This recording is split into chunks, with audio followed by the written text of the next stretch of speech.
Hello, everybody. Welcome to another edition of Grace to All with Paul Gray. And this beautiful young lady with me is my friend, Catherine Toon.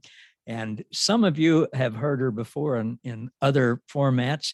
You may have heard her here in Grace to All with Paul Gray because she was my number 10 episode when we started 3 years ago.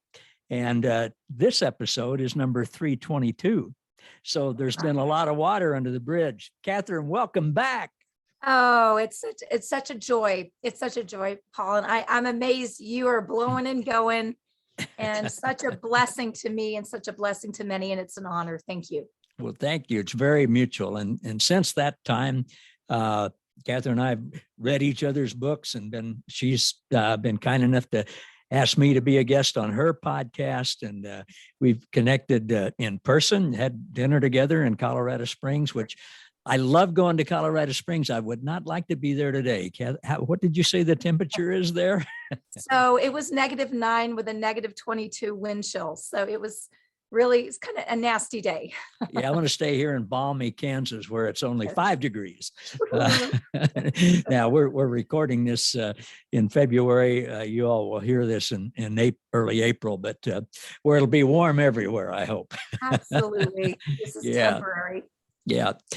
Well, the reason that I'm re-interviewing some people now, in addition to them having lots more to say than what we did the first time, is in conjunction with my new book coming out, the same name as this podcast, Grace to All. And my hope for this is to help connect people with other people who were all on this same journey of God's revelation of his unconditional love for all and the finished work of Christ and grace.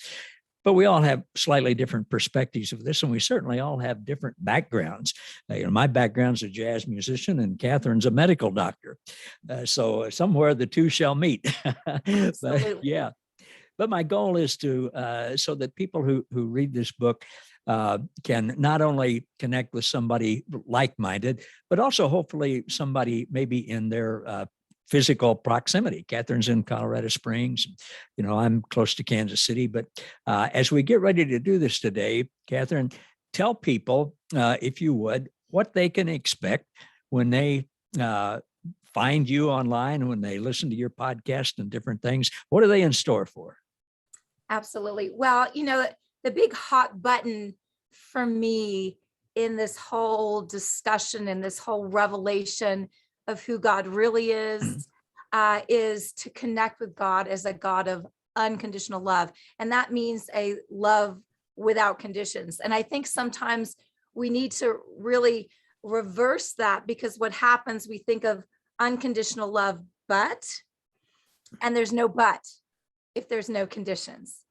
It's just unconditional love for all, not just for the ones who believe, not one for the ones who are jumping through the hoops, but just for people right where they're at, because he is love and he can't help himself. And that includes when we're behaving well, and that includes when we're behaving horribly, because love is never up for grabs.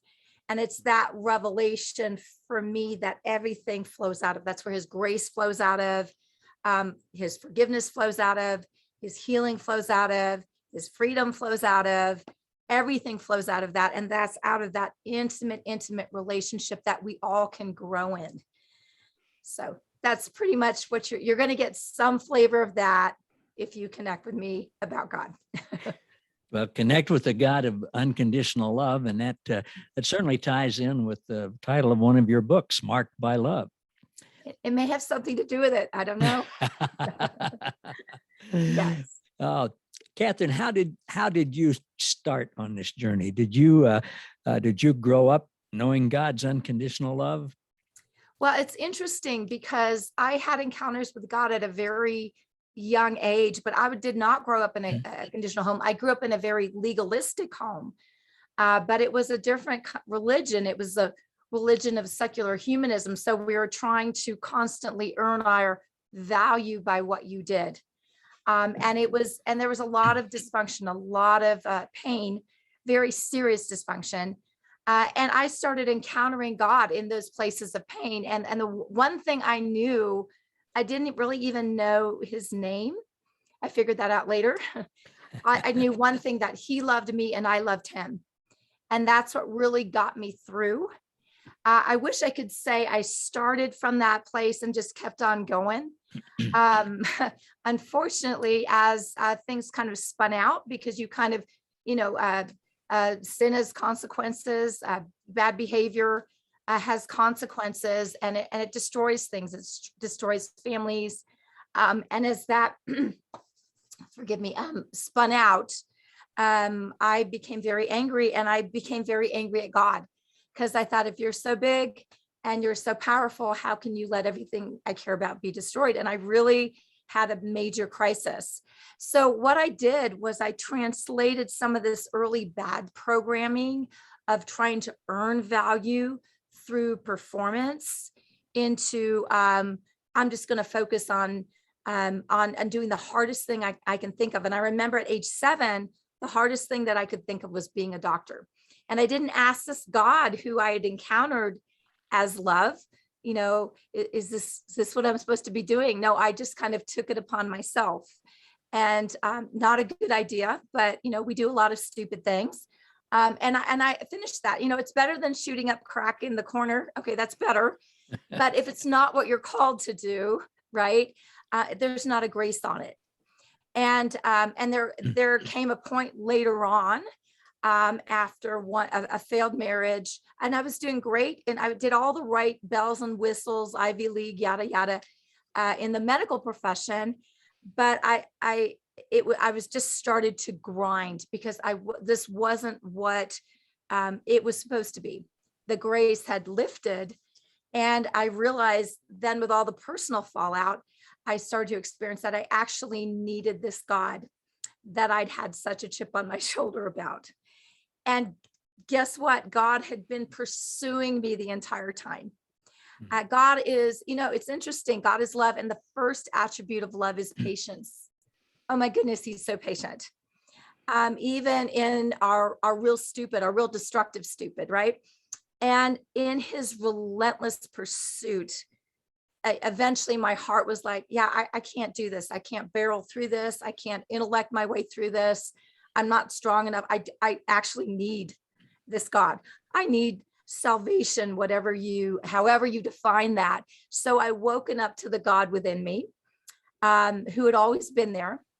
And then I started on this journey of reconnecting with a God of love. Unfortunately, I went through the way of the religious church, unfortunately, and then I had to deconstruct a bunch from there, right? So you get this baby and you get this bath water, having to figure out what's baby, what's bath water.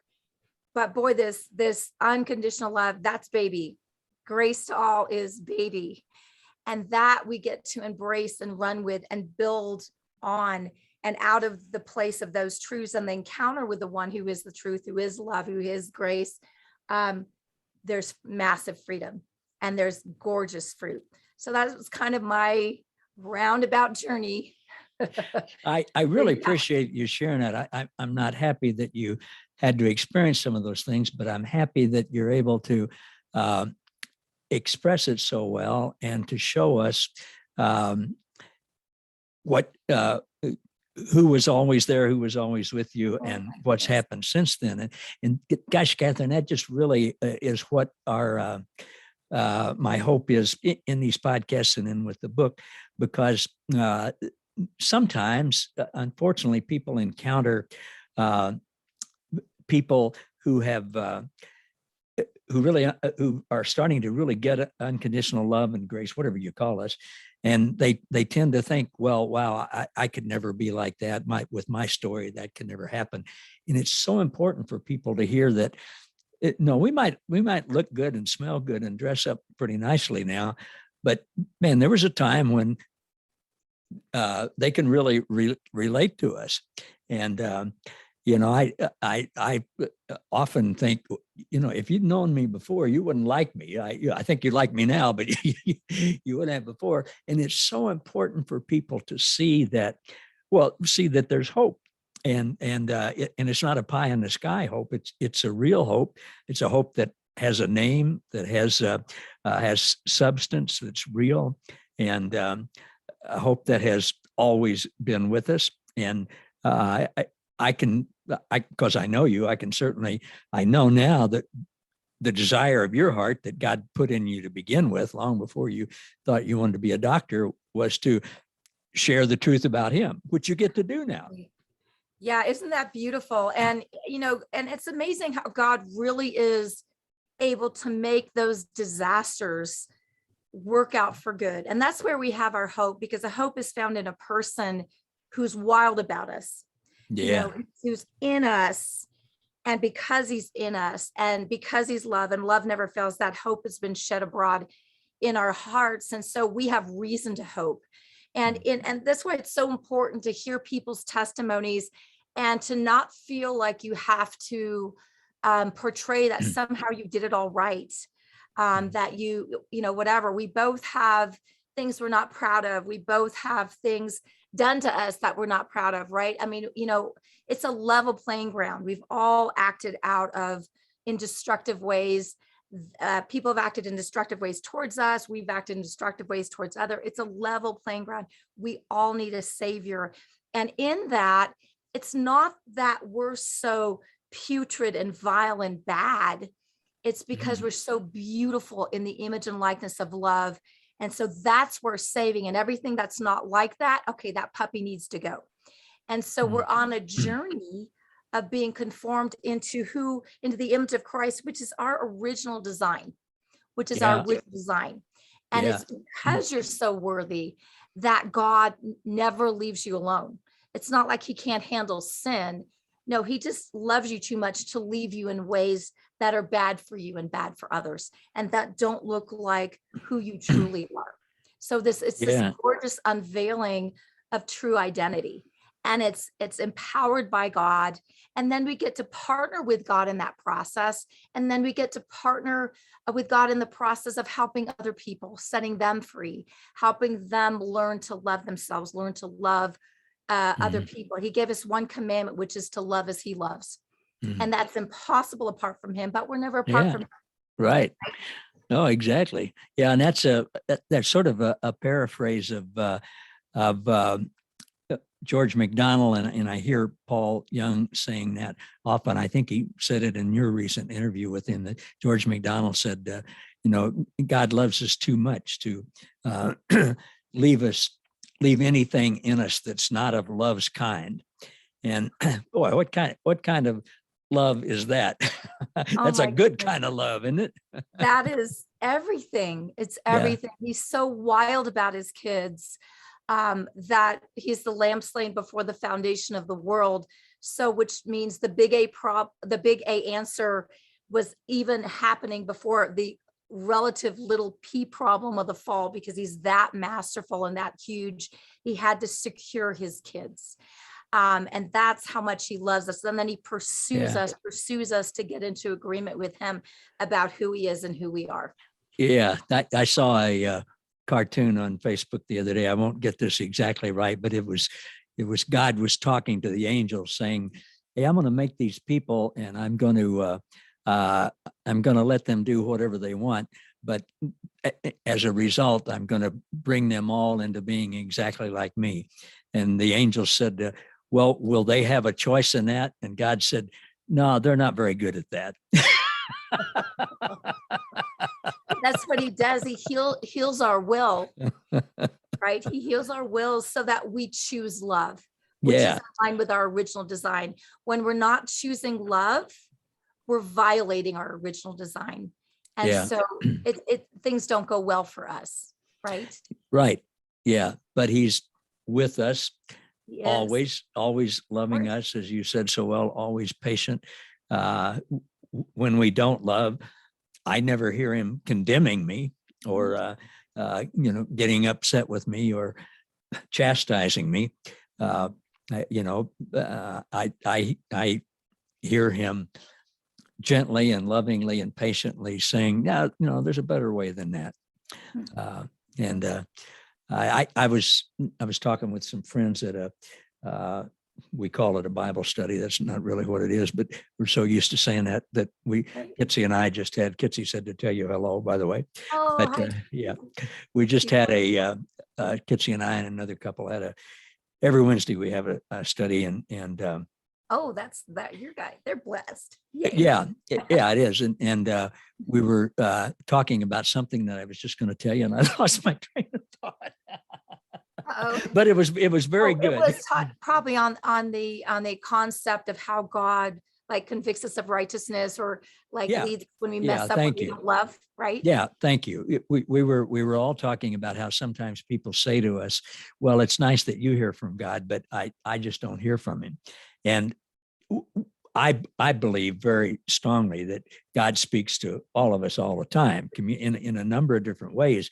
But I'm also seeing people who, now I can't prove this, just my opinion, but I think many times people who want to hear from God but don't believe they do, I think they've been programmed to think hearing from God is to hear condemnation and to hear conviction and to hear a voice that says, okay, well, you know this and you're bad and all that kind of stuff. Right. Well, we don't hear that from God, do we? No, we don't. And honestly, if that's what I think I'm going to hear, subconsciously, I'm going to shut down. And that's one of the things, because part of what I do is coaching and helping people to hear. And by the way, Paul, I did write a book, How to Hear from God, to help people with that. There's a free download. So I'm happy to offer it to your listeners, and I can send you that link. Is that the title? Yeah, How to Hear from God. And I will, and I'll just give you that link after the show, and you can just include it and yeah, thanks. Have a go. It's awesome because, man, if as we connect with God, that's when the healing comes, right? And we hear all sorts of different ways, and sometimes we need help to hear. But truly, if I think I'm going to hear judgment, if I'm feeling shame, which is not God's will for me, but if I'm feeling that, and I think I'm going to get more shame from God, I will shut down. Like, Sure. That's just a I don't listen to people who can, we tune out, and we do that to God. And if that's what you think you're going to get from God, you're going to tune out. And so a lot of times God needs to heal us. I do have a funny story, because I remember early on, even though I'd had these encounters with God, when I was a Christian, I was whining to God. I'm sure no one else does this. I was like, everyone else hears from you, and I don't hear anything, and blah, blah, blah, blah, blah. And I was just whining. And God was so cute. He was like, well, Catherine, if you just quit, confessing that you don't hear from me, you might be able to hear from me. But I heard that, no problem. And I thought, oh, okay, right? Because He's a God of relationship, right? Oh, man, yeah. Right. And so it's hearing and all that. I'm teaching my son Robert, who has autism, about how to hear, and he's not someone who hears with his ears and with his spiritual ears. He hears other ways, and I'm teaching him how to do that. And he's getting things, and it's brilliant.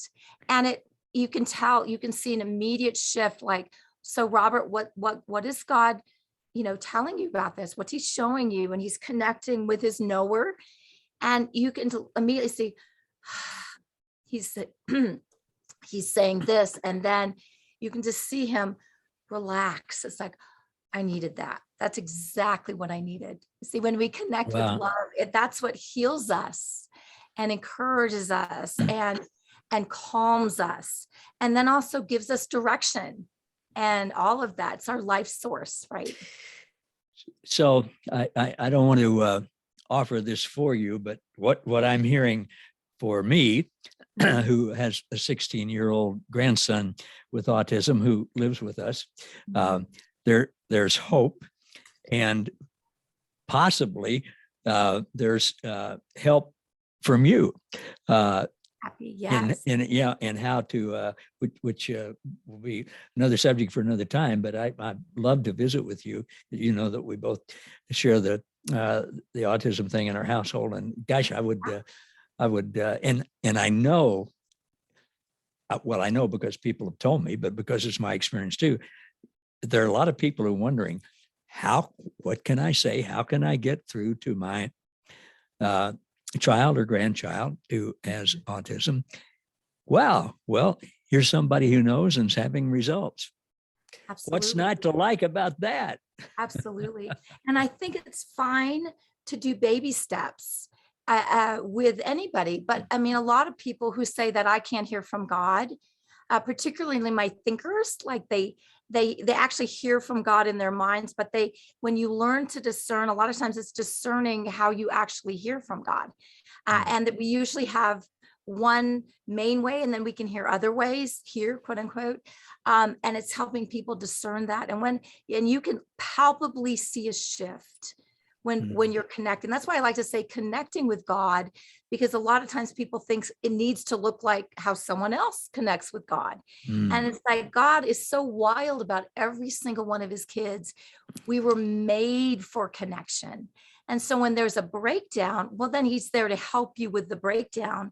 And sometimes we need to pull on the anointing of someone else has to help us get past it, so that we can do that for ourselves. And that's why we serve one another. That's why Paul, people need to hear from you, because there's things that you will help them get past, and you are helping them. How many podcasts later? 322. Yes. Yeah, but who's counting?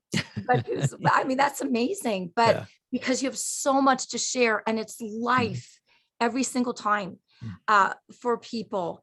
And so that's what helps them connect with this God inside them, this God of grace for all. No one's on the outside. No one's left out. Everybody's included. He can't help himself. And so his embrace is bigger than the cosmos, because he's bigger than the cosmos. And so that's for every single human being. So that means intrinsically you're made for connection. And so sometimes we need help to figure that is. And sometimes I need help. If I'm really shut down, I'll go to someone, I'll say, I don't know, I can't hear squat here. So just help me get past myself. And they do.